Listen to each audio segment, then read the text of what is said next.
Raconte une histoire, écrit une légende, c'est Raconte une légende. Le podcast où on parle de la culture, l'art, les passions avec des invités qui ont fait, font et feront dans le futur. C'est toujours ton au cinéma. Aujourd'hui, on a la chance d'avoir un super invité. Mais avant que je vous le présente, je vais vous présenter la magnifique structure qui nous soutient aujourd'hui. C'est Entreprendre Bruxelles. C'est une ASBL paracommunale de la ville de Bruxelles, donc de la commune. Ça comprend le centre de Bruxelles, mais aussi les quartiers de Neder-Overbeek, Laken, avenue Louise, Bois de la Cambre et une partie du quartier européen.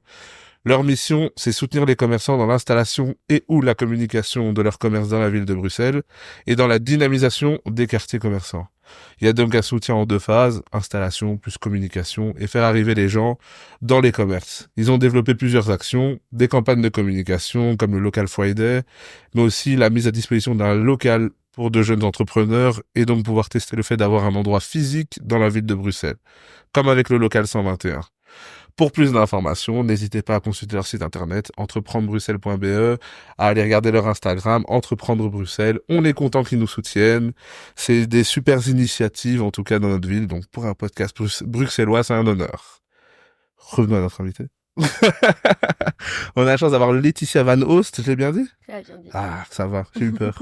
Déjà, comment tu vas? Je te le redemande. Je vais bien, merci. Ça va, t'es à l'aise? Très à l'aise. Ça va. On a du temps un peu pour parler de ce que tu fais. Franchement, un métier intéressant qui en fait rêver plus d'un, moi je le sais. T'es attaché de presse Tout à fait. chez Sony Music. Ouais. Belgique? Belgique, ouais. Ok. Première question simple. C'était quoi ton rêve quand t'étais petit? Le métier que tu rêvais de faire? Bosser dans la musique. C'est vrai? Ouais. Ah ouais, ok, là on est vraiment sur quelqu'un qui a accompli tous ses rêves, quoi. Bosser dans la musique et tu savais ce que tu voulais faire ou? Pas exactement, mais de loin ou de près, graviter et avoir une fonction qui me permettait de travailler dans la musique, de côtoyer des artistes ou de donner une petite part de moi pour essayer d'embellir certains projets, etc. Tu savais que tu pouvais pas être artiste ou t'as été artiste aussi? Non. Alors, à mon grand regret, j'aurais aimé être une chanteuse. À mon grand regret aussi. Sauf que la voix ne suit pas du tout. Et j'adore parce qu'il y en a plein qui sont là, t'as un peu une voix grave, soul, tu dois trop bien chanter. Je suis là, les gars, je ne sais même pas chanter, bon Si anniversaire. t'avais tout fait, faire ton métier de rêve, savoir chanter, on aurait un peu râlé, je t'avoue. Voilà, exact.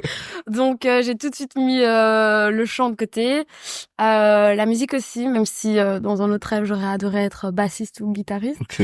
Mais non, du coup, je savais que j'avais envie de travailler dans l'industrie musicale.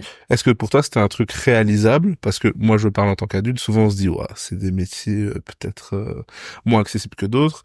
Est-ce que pour toi petite c'était atteignable ou c'est vraiment par la force des choses où tu t'es retrouvée là finalement?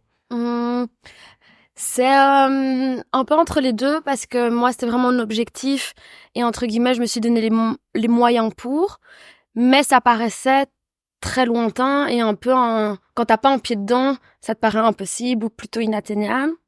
Et à côté de ça, je viens d'une famille où j'ai 2 parents très très tradis, très old school. Et pour eux, bosser dans la musique, ça ne voulait rien dire. Et donc mon choix d'études a été conditionné, on va dire, de manière très formelle. Tu feras ceci, cela. Et donc j'ai pas tout de suite pu mettre mes plans entre guillemets en exécution. Donc faire comme Market, c'est arrivé très tard parce que j'ai dû suivre un peu ce que mes parents voulaient. Et malgré le fait que tes parents t'aiguillaient vers d'autres choses, t'as toujours gardé dans l'arrière de la tête l'idée que ok, dès que j'ai la chance, je vais faire mon rêve. Exact. Parce que souvent, ils permettent de faire plein de choses, mais c'est aussi les parents qui tuent les rêves des fois, Ouais. en disant non, ça c'est pas mon métier, etc. Mais toi, tu l'as gardé en tête. Ouais, et du coup j'ai été forcée entre guillemets de quand même suivre on va dire quelque chose de plus tradit. Donc j'ai fait droit, des études de droit et de psycho, et ça me plaisait bien, mais ça ne me convenait pas. Je trouvais ça hyper intéressant et j'aimais bien, mais j'étais là, ce n'est pas ce que je veux faire. Je sais que je serais pas bonne là-dedans. J'ai vraiment envie de faire quelque chose qui m'épanouit et qui fait battre mon cœur à 100% entre guillemets. Et du coup j'ai arrêté de droit, puis j'ai fait psycho, et là j'ai vraiment eu cette grosse confrontation parce que j'ai fait 2 ans de psycho, donc cette légèrement en conflit, mais où je m'adresse à mes parents en mode écoutez, en fait je vais arrêter, c'est pas du tout ce que j'ai envie de faire.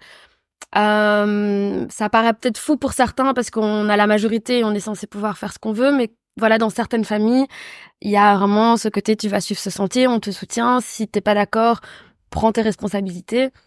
Et du coup, c'était pas facile, en tout cas pour moi, d'avoir ces sujets de discussion, mais j'ai vraiment pris mon courage à deux mains en mode j'arrête. C'était en milieu d'année.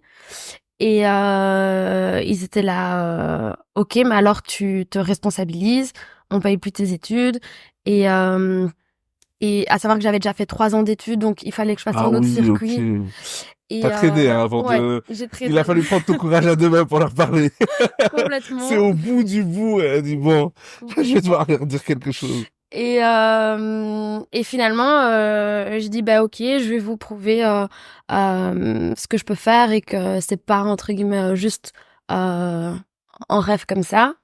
Et donc je me suis inscrite du coup dans une école parce qu'à l'UNIF entre guillemets tu dois faire maximum un nombre d'années dans certaines sections dans ton bac, etc. Donc j'ai fait l'ECS que je remercie parce que j'ai adoré mes études là-bas. Et mais du coup c'est une école privée donc c'est un peu plus cher, donc j'ai full travaillé pour pouvoir payer mes études et ça s'est super bien Et t'as passé. fait quoi exactement comme étude là-bas? Communication marketing, et j'ai fait un master spécialisé en événementiel. Ok. Donc voilà. Et là, je réussissais super bien. J'avais un peu des difficultés avant parce que, enfin, j'aimais bien, je réussissais, mais c'était pas du tout ce qui me convenait. Et là, entre guillemets, hop, j'ai popote parce que, Mais savoir que ça t'emmène vers ton rêve, ouais, ça motive même c'est ça, à étudier. Des fois, on complètement, étudie, mais on se dit, pff, c'est assez ouvert, je pourrais faire plein de trucs après. C'est pas vraiment motivant tant que carrément, ça. Mais quand on sait qu'on fait exactement ça et que dans 3 ans, ou je sais pas, on peut faire son rêve, c'est ça. enfin, ou en tout cas essayer de l'atteindre, parce que c'est pas sûr qu'on l'ait, mais C'est ça. qu'on va dans cette Ou se dire on se direction. rapproche, Voilà. ou même si, parce que ça paraissait encore inatteignable, mais de se dire je vais acquérir telle et telle compétence qui vont peut-être pouvoir m'aiguiller vers quelque chose qui s'en rapproche. Donc ouais, j'ai eu ce boost et cette confiance en moi et je réussissais bien. Et donc oui, petit à petit ou d'année en année, mes parents sont un peu déridés jusqu'à ce que entre guillemets ça suive son cours. Et ce qui est hyper chouette, c'est que dans cette école, comme ça, entre guillemets, un peu en dehors du système universitaire classique. Il y avait beaucoup de stages et dès la première année. Ah, Et du coup, c'est comme ça que j'ai pu déjà mettre un petit pied dans l'industrie musicale et acquérir pas mal d'expérience. Là où, si tu fais une unif, on va dire plus standard, c'est un master ou... et t'as fait ton stage direct, t'as fait où tes premiers stages? J'ai fait mon premier stage chez Pias. Ok. Et mon deuxième stage, c'est Warner Music. Et ça va la vie quand même, hein. Ouais, franchement, j'ai eu beaucoup de chance et j'ai adoré. Ce qui est fou, c'est que j'avais des potes qui envoyaient plusieurs candidatures de stage et, entre guillemets, c'était leur 4e choix et c'était leur choix, donc ils étaient trop contents, mais ils avaient postulé là, puis là, puis là. Et en fait, moi, c'était à chaque fois, j'envoie et j'étais tout de suite prise. Donc, mes 2 stages, c'était vraiment hyper fluide et j'étais trop contente de me dire, ok, j'ai une réponse favorable, je commence mon stage de 4 mois, puis 3 mois. Et... Comment ça s'est passé tes premiers pas, même en tant que stagiaire, dans ton rêve? Parce que là, du coup, tu commences à faire quelque chose, peut-être pas à plein niveau, parce que c'est un rôle de stagiaire, mais je veux dire, ça fait quoi d'être dans l'environnement dont t'as toujours rêvé? C'est assez fou. Pas fou parce que le contexte où l'industrie est folle, mais plus fou de se dire, ok, entre guillemets, ça vaut la peine de se battre. C'est qu'en stage, mais c'est déjà un pied dans l'industrie. Et parallèlement à ça, ce que je t'ai pas dit, c'est que moi, j'étais dans une dynamique de je vais mettre tout en œuvre pour pouvoir y arriver, entre guillemets. Et donc, du coup, très tôt, à mes 15 ou 16 ans, j'ai eu très très jeune des jobs d'étudiant, mais à mes 16 ans, même avant, j'ai postulé à Forêt Nationale, donc la salle de concert, en tant que job étudiante, ils appelaient ça hôtesse polyvalente. Et franchement, ça, tu faisais l'hôtesse, parfois le VIP, parfois les tickets, parfois les toilettes, parfois le parking. C'était un peu de tout. Mais j'étais là en mode, qu'importe le dossard, entre guillemets, que je vais devoir mettre, parking, ticket, VIP, ben, je travaille dans une salle de concert, je vais rencontrer des gens, mes collègues vont peut-être m'apporter certaines expériences, le personnel, les gens qui travaillent. Et en plus, c'est lié l'utile à l'agréable parce que, voilà, ça arrondit tes fins de mois, mais tu vois des concerts. Moi, je suis une grande passionnée de concerts. Et Il y a un moment où je faisais vraiment 2-3 concerts par semaine quand j'étais aux études et je voyageais beaucoup pour des concerts aussi. Et donc de pouvoir, entre guillemets, travailler dans une salle de concert et assister aussi à des shows. Il y en a, ils étaient dehors pendant les pauses, etc. Moi, dès que je pouvais, j'ouvrais une petite porte et je regardais et je me souviens, genre, livre où je collectionnais tous mes tickets de concert. Ok. Et je notais à chaque fois, ok, j'ai vu tel concert, tel mois, etc. Et donc, mais c'est vrai, je retourne en arrière, mais donc, en amont de Question mes parenthèse qui stages. m'a toujours intrigué. Oui. Quand on travaille dans une salle de concert, est-ce qu'on a des tickets gratuits? Non. Non, on n'a pas de Non. tickets gratuits. En fait, le fait de travailler, tu peux bénéficier Oui, tu peux aller voir le tu concert peux quand t'as aller un voir, moment. mais comme tu travailles, c'est genre sur ta pause Ouais. ou des choses comme ça. Sauf si vraiment t'es dans la salle et que ton but c'est, tu vois, d'installer les gens à la bonne rangée. Ben là, entre guillemets, tu peux alors, tu te mets près de la porte et tu peux regarder le show. Mais t'as pas de. Bon, après, tu vois, peut-être qu'ils vont t'en donner une fois de temps en Oui. temps, mais tu bénéficies pas du Je me tout. suis toujours posé la question. Ouais, Parce non. que ça faisait partie de mes listes de job étudiant. Je suis très passionné de musique, tu le sais maintenant, Ouais. et de cinéma. Mes deux tafs de rêve dont j'ai toujours Incroyable. rêvé quand j'étais petit, c'était travailler au cinéma parce que je voyais les films. Je me disais après, tu regardes les films, je sais pas, ou tu fais que parler de films. Ça, et travailler à la vidéothèque à l'époque où ça existait. Parler de films toute la journée, c'était mon rêve, et travailler dans une salle de concert parce que je jouais aussi à beaucoup de concerts. Je l'ai jamais fait, je savais pas, je savais chez H&M, ça n'a rien à voir. À l'échec. Non, non. Mais je me suis toujours posé la question. Je me suis dit, quand on travaille dans une salle de concert, est-ce qu'on a des tickets, voilà. Du coup, le mythe est cassé, mais par contre, oui, tu peux sneak peek et Mm. voir le show. Et puis, t'as tout ce qui gravite autour. Donc, il y en a, par exemple, en fonction de, je sais plus, le parking ou autre chose, ils sont censés arriver beaucoup plus tôt.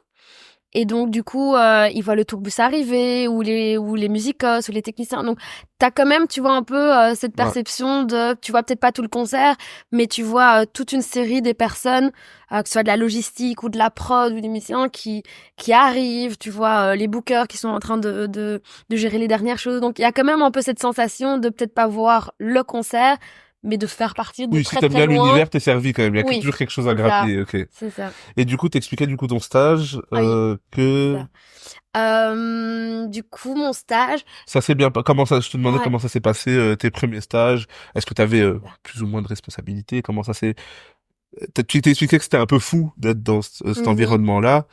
Comment tu l'as vécu? Moi, je me souviens, ce qui m'avait marqué, vu que c'était vraiment la première fois où j'avais une expérience directement au sein, ou plutôt au cœur de cette industrie-là, c'était que c'était des petites entreprises. Donc, une salle de concert, ben, c'est entre guillemets noir sur blanc. Tu sais la capacité en amont, tu checkes sur Google, tu le vois. Donc, tu sais, ok, c'est une petite salle de 2000 personnes ou de 10 000. Et finalement, la salle de concert, c'est là où il se passe les shows, etc. Mais comme t'es pas t'as pas de recul pour savoir toutes les petites choses. Là, dans mon stage, ben, j'étais au bureau du matin au soir. J'étais vraiment au cœur du truc et je réalisais que c'était des petites équipes. Et ça, moi, ça m'avait un peu marqué, et que plein de grands artistes, plein de beaux projets étaient dans les mains de finalement quelques personnes, là où je pensais que c'était vraiment une fourmilière. Après, bon, c'est sûr, on est la Belgique, c'est un petit marché, en France, c'est pas la même chose, mais j'ai eu un peu ouais, ce constat de me dire, ah oui, c'est une petite entreprise. Et alors, il y a Pias, puis il y a Warner, qui fait partie d'une major. Il y a Warner, Sony Music, là où je travaille, et Universal. Et même là, je me suis dit, ah oui, c'est intéressant, c'est à nouveau plus petit Ah, que ce ça que reste je pensais. petit? Ouais, ça reste Après, on a petit. l'impression, moi j'avais l'impression que c'était une machine, mais Ouais. moi je vois les documentaires Interscope US, Jimmy Iovine, j'ai l'impression qu'il y a une tour avec 1 milliard de personnes. Et j'avais la même chose. Non, là maintenant, chez Sony en Belgique, on est 20 à Bruxelles.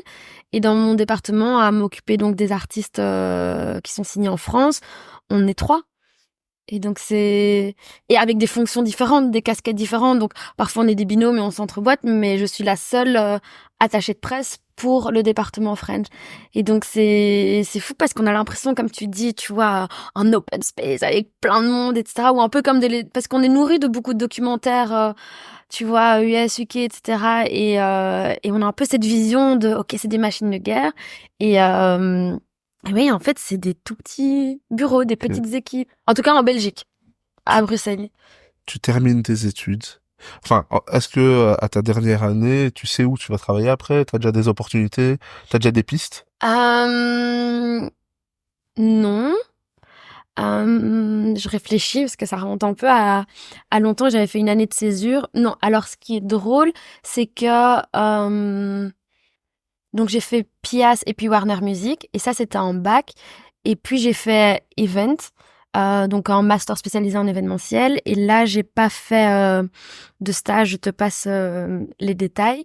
Du coup, souvent entre guillemets dans ta dernière année, ben t'arrives un petit peu à contacter ou te rapprocher et dire ben voilà écoutez je serai diplômée dans quelques mois, n'hésitez pas à me recontacter. Mais là comme j'avais pas fait de stage à cette période dite, je n'avais pas cette opportunité là.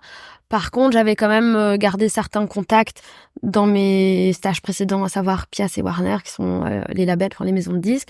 Mais j'ai pas postulé parce que je savais qu'il y avait pas d'offres, mais j'étais très à l'affût.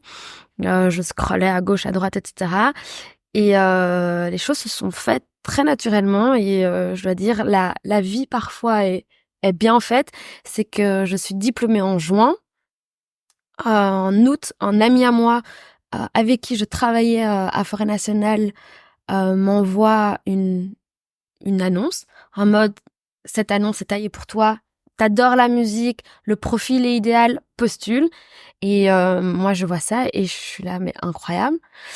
Et donc, je postule en entretien, je suis prise et je commence en septembre. Et donc, juin diplômée et septembre, Tu veux pas un peu galérer? Parce que, à part tes parents qui ont mis quelques bâtons, là, l'histoire est trop fluide. C'est incroyable. Ouais. Non, franchement, c'est maintenant que je le dis oralement, je le conscientise beaucoup, hein, mais c'est vrai que c'est une bénédiction et je suis très reconnaissante parce que je me rends compte que c'est pas toujours facile pour tout le monde, que parfois c'est un travail laborieux et puis même ça peut être drainant de se dire je postule, une porte se ferme, etc. Et là, c'est vrai que ça s'est fait très naturellement. Moi, à ce moment-là, j'avais un job dans un magasin de vêtements. Et quand j'ai vu ça, j'étais en mode, mais c'est incroyable, c'est vraiment ce que je veux faire, let's go. Et ce qui est fou, c'est que j'ai mis tout mon cœur dans cette lettre de motivation et dans mon CV, mais c'est pas égal à tes attentes. Moi, j'y ai mis tout mon cœur, mais à aucun moment je me suis dit, évidemment, je vais être prise. Par contre, je me sous-estime pas et je ne minimise pas les choses. Je savais que j'avais des compétences, que j'avais quand même 2 stages à mon actif. Je suis une guerrière entre guillemets, j'ai la chance de parler 3 langues. Ça aussi c'est important dans le milieu de la musique et surtout à Bruxelles. Donc j'avais le néerlandais et le français de base puisque je suis bilingue, plus l'anglais. Donc je savais que j'avais entre guillemets des skills, mais pour moi c'était tellement un univers. Déjà quand t'aspires à quelque chose et que t'as de l'espoir, souvent t'oses pas y croire. Puis c'est un monde comme le cinéma, la musique, on sait que il y a peu de place entre guillemets et c'est vrai. Et donc, j'y ai mis tout mon cœur et mon énergie. Mais à aucun moment, je me suis dit, évidemment, ce sera pour moi ou j'y croyais pas. Et puis, quand j'ai déjà eu une réponse, on veut te voir, je suis là en mode, incroyable. Enfin, Sony Music accepte. Enfin, moi, je me disais, ben, mon CV, tu sais, oui, ils vont me voir, mais ils ont pas le temps, ou ils ont d'office un autre profil. Et j'étais là, bah ouais, mon CV passe à côté, et je reçois une réponse, voilà, est-ce que vous êtes libre à telle date, etc. Je me dis, donc, ils sont OP, ils sont chauds de me rencontrer. Donc, ça veut dire que mon profil déjà écrit a suscité de l'intérêt. Et puis, j'y vais, l'entretien se passe super bien. J'étais avec 2 personnes et à nouveau, c'était fluide, etc. Et donc, je vais pas faire genre, moi, je trouve que j'ai passé un bon entretien, mais tu te dis à nouveau, les chances sont petites, surtout qu'ils m'ont dit on a eu énormément de candidatures, vous étiez très très nombreux et enfin voilà, je pense que ça c'est pas, enfin que c'est vrai. Et puis ils m'ont dit voilà, vous êtes 10, puis 5, ceci, et puis finalement on me rappelle peu de temps après pour me dire tu as la fonction et j'étais là oh wow, oh wow. Et là un coup c'est en mode ok, ben je vais avoir mon premier taf que j'adore dans la musique. J'étais là, waouh. En tant que euh, jeune personne qui a rêvé toute sa vie de faire ça, en tout cas peut-être pas exactement, mais qui a rêvé de travailler dans la musique, qui a pu étudier ça, qui a pris les stages comme déjà de belles opportunités de mettre un pied là-dedans, reconnaissante de ça, est-ce que tu sais un peu expliquer ton état d'esprit le jour où on t'a dit ok, viens, c'est pour toi, tu vas signer? Comment tu t'es senti en vérité? Parce que ça a été, là on est dans un cas, des fois qui arrive rarement, t'as toujours rêvé de faire quelque chose là-dedans et on t'appelle pour le faire. Ça. J'étais hyper heureuse, vraiment. Et c'est fou parce que je suis limite même un peu émue maintenant en me revoyant à l'époque. Parce que, ouais, c'est vraiment quelque chose que j'ai toujours voulu faire. J'étais là. C'est une bénédiction. C'est trop chouette. Je me souviens, j'ai hurlé et j'avais à la fois cette sensation euphorique d'être contente et un petit peu de l'émotion qui était des larmes de joie, mais de me dire, waouh, je vais vraiment faire ce que j'aime. Et c'est fou parce que j'avais tellement, entre guillemets, limité les options de choix de carrière ou de profession parce que c'était trop ce que je voulais faire, ce qui m'animait. Mais aussi, je me disais, en fait, je pense que je peux le faire aussi juste parce que je crois être juste bonne là-dedans et le reste, je serais pas bonne. Donc, secrètement, je me disais aussi, j'espère toujours que j'aurai la chance d'une fois bosser dans la musique parce que si j'ai un autre métier, je serai pas bonne là-dedans. Et parce que je pars aussi du principe que tu es bon dans ce qui t'anime. Et comme j'avais un peu galéré avec mes études avant, etc., j'étais là, mais en fait, je dois bosser dans la musique, je ferai les choses bien, mais si c'est autre chose, oh waouh, quoi. Soit je serai une escroc, soit une fraude, mais j'étais là en mode, il y aura pas un match. Et donc, hyper heureuse et à la fois hyper émue de me dire, mais finalement, le chemin s'achève. Parce que on a parlé un peu de tout ce cheminement qui était beau, mais moi, j'ai fini mes études à 27 ans. Enfin, non, pas du tout. Mais genre à 25, je sais plus, mais le chemin a été long. Et moi, j'ai plein de potes qui faisaient des études où, par exemple, c'était que 3 ans ou 5 ans, mais qui étaient diplômés à 17 ans sur la fin ou 18 et qui à 22, 23 ans, tu sais, institutrice, c'est 3 ans. J'en ai d'autres c'était 5 ans d'études, mais à 17 ans, elles ont commencé en une fois. Et donc, 22, 23 ans, qui étaient déjà dans le milieu Dans la vie active. de la vie Et tu active. te dis, ah oui, moi je dois aller faire mes Ouais. examens. Et moi, à 23 ans, j'ai recommencé. Enfin, tu vois. Ouais. Et donc, il y avait vraiment un décalage. Elles bossaient, etc. Elles avaient leur thune, leur responsabilité. Et moi, je suis vraiment en mode backpack. Je vais faire mes études. Et en plus, du coup, avec un master. Et donc, il y avait vraiment un peu ce contraste où je me disais aussi, mais qu'est-ce que tu fais de ta vie? Est-ce que tu ferais pas autre chose? Et j'étais là, en fait, rien à foutre, entre guillemets, des dictats et de me dire, je reprends des études après X années ou de finir beaucoup plus tard.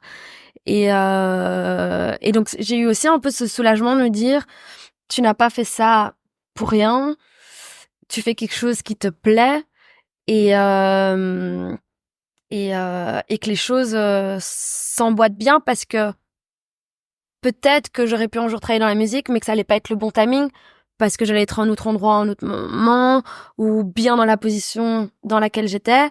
J'ai eu beaucoup de chance, c'est que je me suis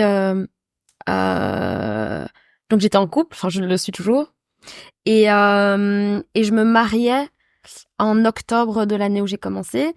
Et donc en fait, en étant diplômée en juin, je me suis dit je vais pas prospecter et candidater pour un boulot, on va dire sur du long terme ou dans lequel j'ai vraiment envie d'être parce que je vais me marier, beaucoup d'implications personnelles, puis il y aura mon voyage de noces, ça va pas de commencer en taf, et puis de se barrer 3 semaines en voyage de noces, de se marier dans l'implication. Donc je m'étais dit, j'ai eu une opportunité, il y a un ami de travailler dans un magasin de vêtements sur mesure, et je me suis dit, parfait, c'était genre en 4/5e, et les contrats, enfin c'était en CDI, mais tu vois, il y avait beaucoup de turnover, donc il y a pas, t'as des dossiers ou des projets que tu peux lâcher. Et je me disais, tu sais quoi, je viens d'être diplômée en juin, j'accepte ce boulot que j'avais déjà un peu commencé avant en fait d'être diplômée, ça faisait plusieurs mois. J'étais là, tu sais quoi, je vais l'étendre au maximum, comme ça mon mariage passe, et puis en janvier là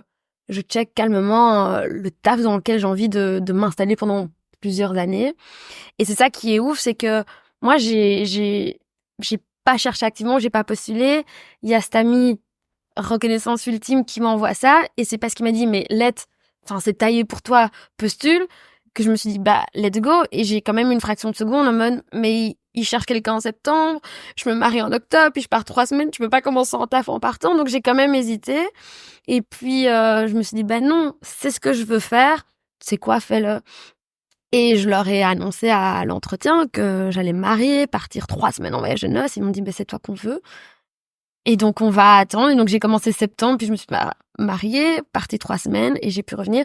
Et ils étaient prêts, entre guillemets, à peine arrivé, enfin, tu vois, à septembre, la rentrée et tout. Et c'est là où je me suis dit, waouh, ils sont prêts, entre guillemets, à prendre ça en considération. Ça veut dire que mon profil leur a vraiment plu.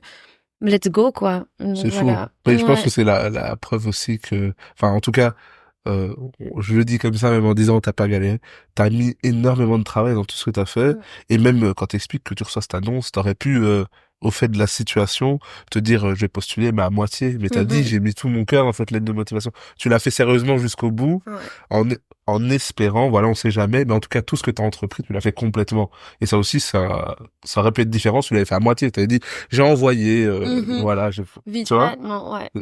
T'as travaillé pour, t'as le destin qui s'aligne à ton travail, mais tu l'as pas volé, quoi. Et quand t'arrives là-bas, c'est pour faire quoi exactement? C'est déjà ce que tu fais maintenant? Non. Ok, tu fais quoi de base? Là, je suis coordinatrice marketing, Ouais. marketing et promo. J'ai fait ça les 3 premières années. Et en gros, métier hyper intéressant, ou plutôt fonction hyper intéressante, parce que tu brasses et tu travailles vraiment avec toutes les équipes. Tu es au centre et tu travailles. Il y a plusieurs départements chez nous. Il y a le local, donc c'est là où il y a les signatures belges, des artistes belges. Il y a l'inter, le French, le catalogue. C'est des anciennes signatures. Et tu travailles avec toutes les équipes et tu essayes vraiment de coordonner tout en interne et avec les parties externes. J'ai adoré, mais en rentrant chez Sony, je me suis dit, je savais que c'était pour cette fonction, mais je me suis dit, c'est pas ce que je veux faire, mais je vais y aller. Ok, Comme ça, c'était pas ça que tu voulais faire? Non. Ok. De par mes stages et ce que j'avais pu découvrir ou expérimenter en stage chez Pias et chez Warner, j'avais une fonction, j'étais stagiaire en promo. Et donc, c'est un peu le jargon. En fait, des promo managers, comme ils disent, c'est des attachés de presse. Et moi, j'étais dans cette section-là. Et donc, je voyais comment ça se passait. J'étais là, c'est exactement ce que je veux faire. Et c'est devenu un peu mon dream job. J'étais là, je veux faire ça. Et chez Sony, il n'y avait pas de place pour ça. Et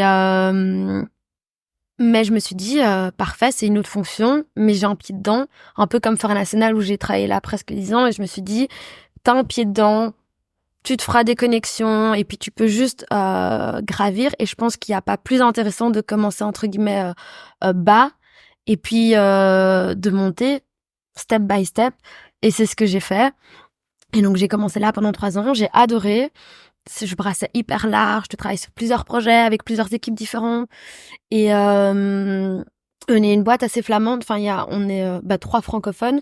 Donc, je parlais énormément en néerlandais. Donc, c'était trop chouette aussi parce que je pouvais le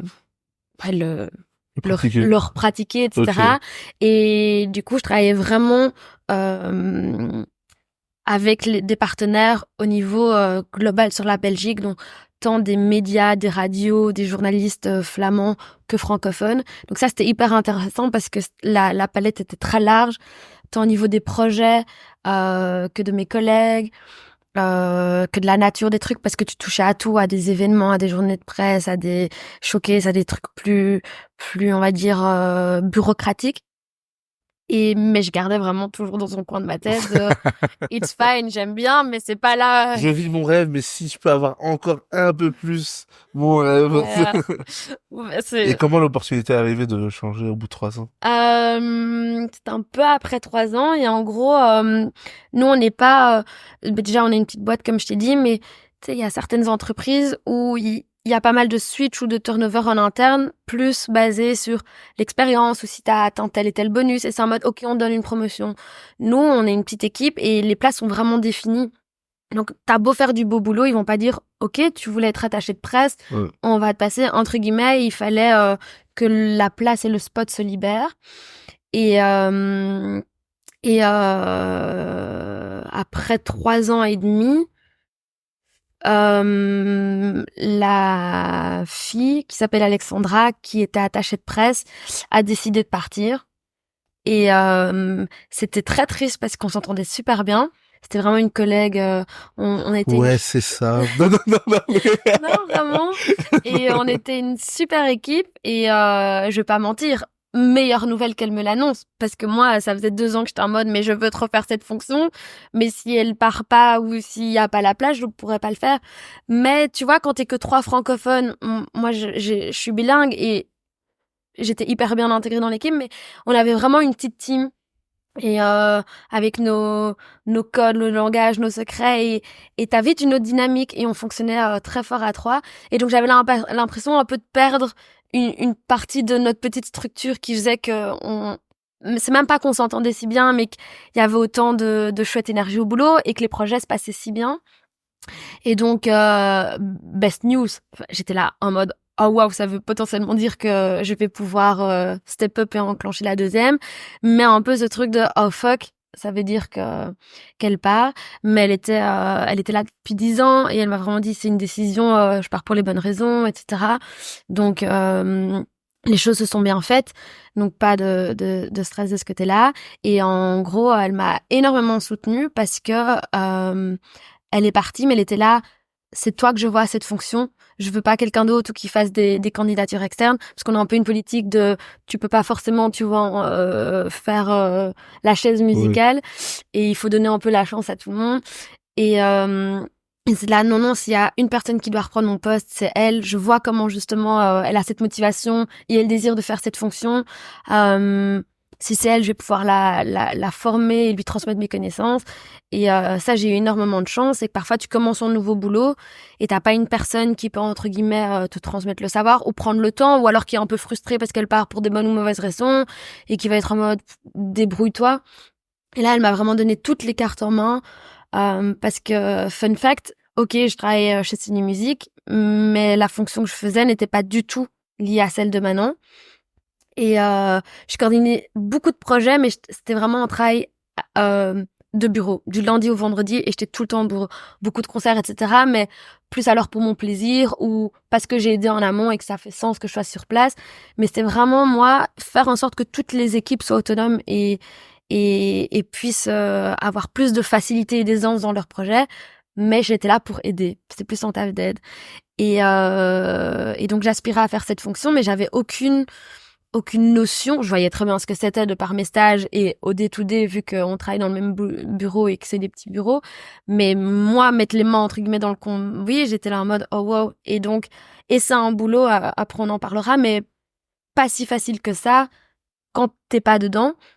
Et donc, hyper heureuse et un peu genre, wow, c'est le boulot de mes rêves, mais là, il va falloir que je le fasse bien. C'est moi l'attachée de presse, c'est moi qui va aller sur le front, qui va aller sur le terrain. Je vais être en charge de ça. S'il y a des erreurs, c'est sur moi. S'il y a des choses positives et bien, c'est sur moi aussi, très bien. Mais c'est moi qui vient un peu maître de cérémonie de cette fonction-là. Et donc, énormément de chance parce qu'elle m'a vraiment... ouais, j'ai pas honte de le dire, mais prise par la main en mode voilà comment ça se passe, ceci, cela, etc. Donc beaucoup de chance. Et la transition, donc elle s'appelait Alexandra, et donc elle est partie, et puis moi petit à petit j'ai pris sa fonction, et puis voilà, maintenant ça fait cet été ça fera 3 ans que je suis attachée de presse, et plus ou moins 7 ans que je serai chez Sony. Ok, on arrive à ta fonction maintenant. Est-ce que tu peux expliquer, vulgariser, plus ou moins, parce que ça implique beaucoup de choses. Oui. C'est quoi ta fonction actuelle? Qu'est-ce que tu fais? Ok.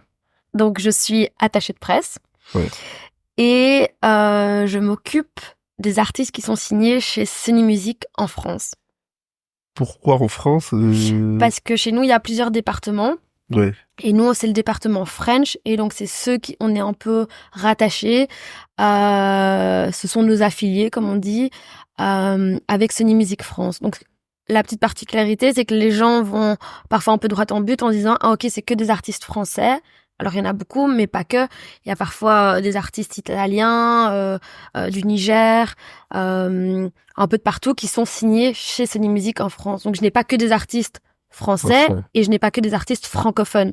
J'ai des artistes parfois c'est moins souvent, mais internationaux. Par exemple, j'ai eu Oxlade, j'étais son attachée de presse en Belgique. Ça n'a pas la vie. Je le dis comme ça pour tous ceux qui le pensent. Sympa la vie. Il y a pire. Et pour ceux qui connaissent pas, Oxley, il vient du Niger. Toi, tu te connais bien, apparemment. Oh. Arrêtez, ceux qui connaissent pas Oxley, alors là, franchement. Et du coup, lui, il est signé chez Sony Music en France. Oui. Et c'est comme ça que je me suis retrouvée à m'occuper de lui et de son projet. Et quand tu dis t'occuper de ces artistes-là, ça comprend quoi? C'est quoi s'occuper de? Du coup, en tant qu'attachée de presse, en fait, je m'occupe de leur visibilité en Belgique et d'avoir une couverture médiatique pour eux en Belgique. Donc, si tu veux, ces artistes sont signés en France. La plupart du temps, ils habitent en France. On peut le voir un peu une fois qu'ils traversent la frontière française et qui mettent en pied en Belgique. Tu les attends à la frontière et c'est toi qui t'occupes d'eux. C'est moi qui m'occupe de leur visibilité, de leur couverture médiatique. Et ça passe par plein d'actions et d'opérations différentes, mais je suis vraiment là pour, si tu veux, leur image médiatique en Belgique. Et concrètement, ça passe par faire une journée de presse, une journée promo, ça c'est dans le langage un peu courant, et c'est une journée de presse ou une tournée de presse. Et donc, c'est aller voir un maximum de médias pour des interviews. Ça passe par des actions, des showcases, des séances dédicaces. Donc là, je te parle de concrètement quand je suis avec eux. Ouais. Je vais essayer de rentabiliser parce que parfois ils sont là pour 24 heures, parfois 48 heures, parfois un peu plus longtemps. Mais on va se dire comment est-ce qu'on va maximiser Oui, c'est ça, maximiser leur temps sur le territoire. Leur temps sur leur territoire. Et donc, c'est pour ça que tout est souvent un peu très condensé et très intense. C'est qu'ils vont pas revenir tous les 4 mois parce qu'ils ont aussi parfois la Suisse à couvrir, puis ils ont plein de choses qui se passent en France, puis un album à préparer ou à promouvoir, etc. Donc, on se dit, OK, il est en Belgique, on fait 2 ou 3 journées et on rentabilise ça. Et donc, c'est pour ça que c'est un peu un marathon et qu'il y a plein d'interviews qui s'enchaînent. Mais ça, c'est quand je suis avec l'artiste. En amont, il y a plein d'autres choses qui se passent. Il y a comme dans une première comme première phase, une fois qu'on est au courant, quand un artiste revient avec un nouveau projet, il y a un single, puis il y a l'album, et donc il y a du son, il y a du titre à faire écouter. Et donc moi, c'est mon rôle aussi de faire des tournées promo radio ou des pitch radio. Et donc ça veut dire aller chez les radios. Je vais vraiment chez toutes les radios, ou alors je les appelle quand je suis pas dispo, mais c'est rendre accessible l'info que l'artiste est là et revient avec de la tel et tel son. Et donc je fais écouter le single, je décris de quoi ça parle, j'explique qui a travaillé sur ce titre, qui l'a écrit, co-composé, de quoi ça parle, quelles sont les thématiques que l'artiste veut défendre, veut mettre en avant, comment le projet va s'étendre, qu'est-ce qu'il va faire, si on sait déjà tel et tel concert. Je mets un maximum d'éléments en avant et d'arguments pour que les radios se disent ça nous intéresse, on veut le passer en radio. Et tu vois, moi j'essaye vraiment de donner un maximum de visibilité aux artistes. En amont aussi, quand j'ai pas les artistes, pour pouvoir gagner et avoir cette visibilité, c'est donner l'info accessible aux journalistes et aux médias. Donc en tant qu'attaché de presse, j'ai un carnet d'adresses, c'est ta base première entre guillemets de notre travail, et j'ai toute une série de contacts pertinents par rapport à mon métier, que ce soit des journalistes ou parfois pas des journalistes, mais des personnes qui ont une influence à gauche, à droite, et j'envoie des communiqués de presse. En fait, je partage l'actualité de mes artistes. Et donc, tu vois, il y a des attachés de presse dans le milieu culinaire qui vont dire on vient de gagner une nouvelle étoile Michelin, ou tel restaurant ouvre un autre restaurant. Et moi, je fais la même chose dans le milieu musical. Donc, tel artiste arrive avec un deuxième single. Le premier single a déjà eu tel et tel succès. Voilà, soyez au tournant, il y a le deuxième single qui arrive. Donc, c'est concrètement parler musique, ou concrètement dire mais voilà, tel artiste a remporté hier tel prix ou telle révélation ou tel award, bim, pour que les gens en fait aient des infos et puissent relayer ça dans leurs médias. Donc moi, c'est toutes ces petites choses là où j'interviens. Énormément de travail. J'avais pas cette partie, enfin je la pensais moins importante, cette partie-là de l'info que tu dois relayer, même quand ils sont pas de passage, Ouais. ce qu'il y a à faire en amont, ce qui explique la quantité de travail Ouais. qu'on fait. Non, complètement. C'est très large parce que ça commence au jour 1, entre guillemets, même parfois avant le jour 1 on arrive avec tel single, parce qu'il y a plein de phases à préparer. Il y a tout le moment où on n'est pas avec les artistes, puis il y a tout le moment où ils sont sur notre territoire, et là on fait ses journées promo, puis il y a tout l'après, il y a les concerts, il y a le day-to-day, et puis surtout, en fait, moi je suis toute seule pour le département French, mais on a énormément d'artistes, et donc... Il y en a beaucoup qui viennent je me demandais justement, il y a beaucoup d'artistes français qui viennent en Belgique pour le... Enfin, quand ou même même pas pas mal. qui viennent, mais en tout cas, qui t'as beaucoup de travail. Quand même pas mal. Mais même s'ils ne viennent pas, alors tu fais des phoneurs. Donc si tu sais pas faire une interview face-to-face, comme toi et moi par exemple maintenant, mais on se dit non, c'est important de travailler le projet, donc on va faire un phoneur, donc c'est une interview par téléphone, ou alors on va envoyer un journaliste belge sur une date peut-être clé ou un événement en France. Mais en fait, moi je t'ai résumé ça entre guillemets à passer aux radios et faire des journées promo, mais il y a plein d'événements sur lesquels il y a des artistes qui viennent qui sont isolés de journées promo. Donc, il y a pas tant il y en a beaucoup, mais c'est pas toutes les semaines que je suis en journée promo comme ça du matin, et c'est hyper énergivore parce que tu commences vraiment ta journée à 5 heures du matin parce que tu cherches d'avoir un maximum de visibilité, mais du coup tu cherches les meilleures audiences. Les meilleures audiences en radio par exemple, c'est les matinales, c'est connu, c'est le matin, et t'as des matinales où c'est 8-10, mais il y en a d'autres où c'est 6-8, et donc du coup en fonction des radios et de leurs émissions matinales, nous on va se greffer, se brayer pour avoir les meilleures audiences, et que si on parle d'un nouvel album, un maximum de personnes ciblent et cette info, oh tel artiste revient avec un nouvel album, ou tel artiste sera en concert à telle et telle date. Et donc, parfois, à 6h30, on est vraiment en radio calé, mais du coup, à 6h30, on est en radio, donc ta journée commence en amont. On finit parfois à 18h, 20h, ou parfois même minuit si le soir, il y a un showcase ou que l'artiste va performer. Donc ça, j'ai pas toutes les semaines. Ça demande beaucoup de temps de préparation, et franchement, c'est intense. Mais en fait, à côté de ces journées promo-là, j'ai énormément d'événements isolés qu'on appelle juste de la promo. Et c'est, par exemple, il y a une télé ou une radio qui fait un petit événement et qui décide d'avoir tel et tel artiste.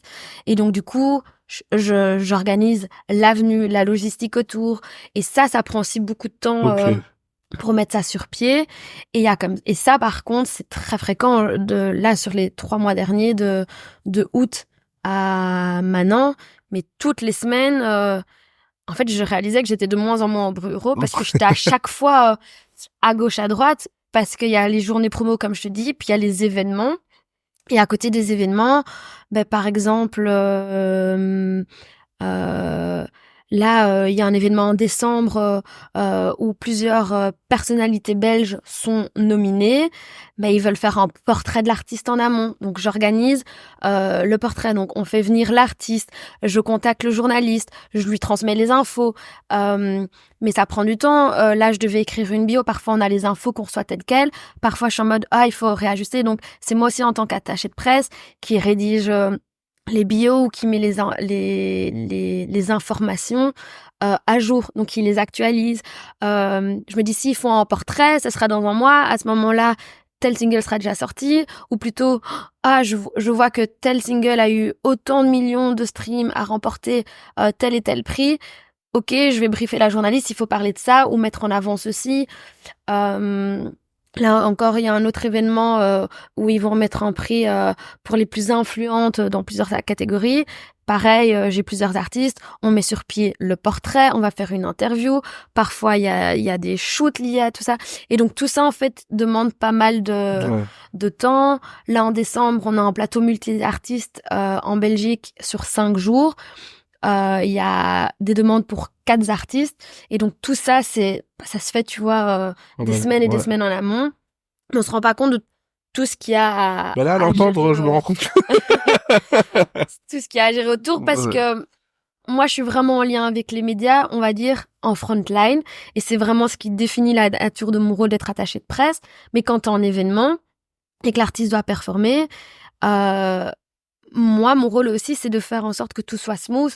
Donc, après, il y a la partie technique. Donc, une fois que tout est calé, ok, les dispo à telle date, il veut bien chanter 3 titres et que tous, tu veux, les modalités sont fixées, il y a la partie concrète de, ok, envoie-moi la fiche technique. Une fiche technique, c'est de quels instruments ils vont avoir besoin, quelle est la configuration. Et tout ça, c'est moi qui gère aussi. Ok, Ah, ok, c'est toi aussi ouais. Ok. Donc, c'est pas moi qui vais louer le Oui, matériel, mais je veux dire... mais c'est moi qui envoie la fiche technique, c'est moi qui dis ils veulent une configuration complètement live, ou live avec tel et tel musicien, ou pas de musicien, et en fait, c'est une bande son. Et tu vois, tout ça, et donc c'est beaucoup de petites logistiques et de mails aussi, parce qu'entre guillemets, je m'occupe vraiment sur un spectre large de la venue de l'artiste ici, et c'est aussi lié à la visibilité. Donc, Il y a vraiment plein de choses comme ça que... plein de choses. Ceux qui ne connaissaient pas ce métier, là, si vous n'avez pas assez d'infos, je comprends pas. Mais- Et petite question un peu plus perso, là. Par rapport à ton rêve, et maintenant que tu le fais au quotidien et que tu m'expliques tes journées, des fois, tu fais plein de choses sympas, etc. Mais en tout cas, c'est beaucoup de travail. Euh, Est-ce que c'est autant un rêve de le faire? Est-ce que tu te rends compte de ce que tu fais? Est-ce que tu prends toujours autant de plaisir à le faire? Complètement. Et ça aussi, merci la vie, parce que j'espère que je vais pas faire des rageux, mais je me lève vraiment le matin avec cette niaque et ce truc de me dire trop heureuse d'aller travailler, quoi. Et je dis pas parfois c'est contraignant, parce que vraiment j'ai la chance de faire ce métier de rêve. C'est un métier de rêve, mais beaucoup pensent que c'est que strass et paillettes, parce que je vais pas mentir, je côtoie énormément d'artistes et j'ai cette chance de travailler avec des artistes hyper talentueux. Ouais, c'est un plaisir, mais le boulot derrière est intense et drainant. On n'a pas des journées faciles, pas des semaines faciles. Et dans l'aspect extérieur, ou plutôt on the top of the iceberg, ça paraît un peu strass, paillettes, etc. Mais derrière, c'est vraiment, vraiment beaucoup, beaucoup de travail. Vraiment. Et peu de sommeil parfois. Et donc, c'est vrai qu'il y a des fois où je suis sur les rotules et je suis en mode, oh waouh, j'en peux plus, ou comment je vais me faire, là je termine un événement à 1h du matin et je dois encore faire ça et ça et ça, et demain à 6h du matin je suis debout parce que en fait l'artiste là avait un event, il chantait, et demain on est en radio, donc c'est éprouvant pour eux aussi, on s'en rend pas compte d'enchaîner comme ça, et parfois je me dis ok, là j'ai dormi 4 heures, mais en fait je dors 4 heures depuis 2 semaines, je vais pas y arriver, et donc c'est dur, mais le soir quand je rentre, je suis là, c'était une journée incroyable. Je l'ai fait, c'était une trop chouette journée. Ça m'a rempli. Et là, je parle concrètement par rapport à la fonction de mon job, mais même j'ai des amis qui commencent à dire ouais, ou des anciennes collègues.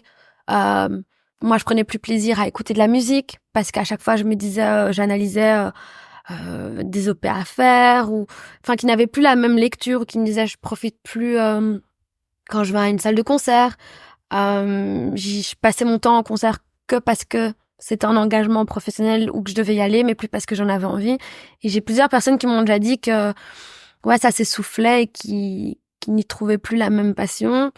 Moi, heureusement, après 7 ans, j'ai encore vraiment ce truc de me dire j'achète mon ticket, j'y vais avec mes potes et je le fais pour moi, et où j'écoute tel album. D'ailleurs, c'est hyper drôle, mais parfois mon mec il me dit il trouve ça trop beau, mais il me dit c'est hyper drôle, on dirait que t'es une ado 18 ans, parce que j'ai un groupe de potes, notamment mon meilleur ami, avec qui on analyse des albums, on leur donne une cotation, on fait nos albums de l'année, nos festivals de l'année, et j'aime trop, j'ai encore trop cette vibe où même si voilà, je bosse dans la musique et ça fait un peu plus, tu vois, il faut garder formel. ce truc-là, hein. Ouais, moi j'adore garder ce truc de t'as trouvé quoi et qu'est-ce que tu penses de ce titre, viens, on fait un classement des albums. Moi j'ai bien aimé ça parce que ceci, et ouais, ça reste toujours un truc qui me fait du bien. C'est cool. J'ai une dernière question pour toi. T'as que 32 ans, t'en fais beaucoup moins. On va le redire, hein, pour ceux qui regardent, qui ont l'image et qui se disent non, 32. Ouais, on s'est tous dit ça. Quand à 32 ans, tu fais déjà la fonction que t'as toujours rêvé de faire, c'est quoi la suite pour toi? C'est une vraie question, ça. T'as la chance et surtout t'as eu les compétences d'entreprendre tout ce qu'il fallait pour atteindre tes rêves. Tu n'as que 32 ans, ça fait déjà plus de 7 ans que t'es dans une structure intéressante. C'est quoi la suite quand on a fait tout ça à 32 ans? Franchement, je sais pas, mais je pense de toujours trouver l'épanouissement. Moi, j'ai envie de rester dans ce secteur-là aussi longtemps, entre guillemets, qu'il voudra de moi. Moi, je sais que j'ai toujours dit, ça c'est mon métier de rêve. Je me vois le faire jusqu'à 60 ans, jusqu'à mon pension. J'ai plein de potes qui me disent, moi je fais ce boulot 3 ans et puis je vais acquérir d'autres expériences ou on peut changer. Moi vraiment, j'ai aucun souci à me dire, en fait, je ferai ça toute ma vie. Que ce soit dans cette structure-là, chez Sony ou ailleurs, mais j'ai vraiment trouvé ce qui m'anime. Maintenant, la suite, j'espère juste que ce sera quelque chose qui m'épanouit toujours, parce que je pense que un être humain épanoui va pouvoir. Je fais un mini aparté, mais souvent on me dit comment tu fais pour concilier ta vie de boulot et ta vie de famille, et je dis tu sais quoi, une femme épanouie est une maman épanouie. Et donc j'espère que j'aurai toujours juste ce truc de ok, je kiffe. Et si je kiffe plus, j'espère pouvoir le pied avant que ça n'aille plus bien, comme ça je pars entre guillemets sur une bonne note. Voilà. T'as partagé plus qu'assez, franchement. On a appris plein de choses sur ton métier. Même moi, franchement, je pense, parce que j'aime bien ça, je me suis beaucoup renseigné. J'apprends plein de choses sur ton métier, c'est hyper intéressant. Donc déjà, merci pour ton temps et ton partage, c'est trop bien. Merci pour l'invitation. Et je te souhaite surtout de ne jamais en avoir marre, que l'industrie non plus n'en ait jamais marre de toi. C'est le but. Et franchement, et surtout, prends soin de toi. Merci et beaucoup. Voilà, prenez soin de vous surtout. C'était un plaisir, C'était franchement, un plaisir merci. pour partager, franchement. Je reviens quand tu veux. Let's go.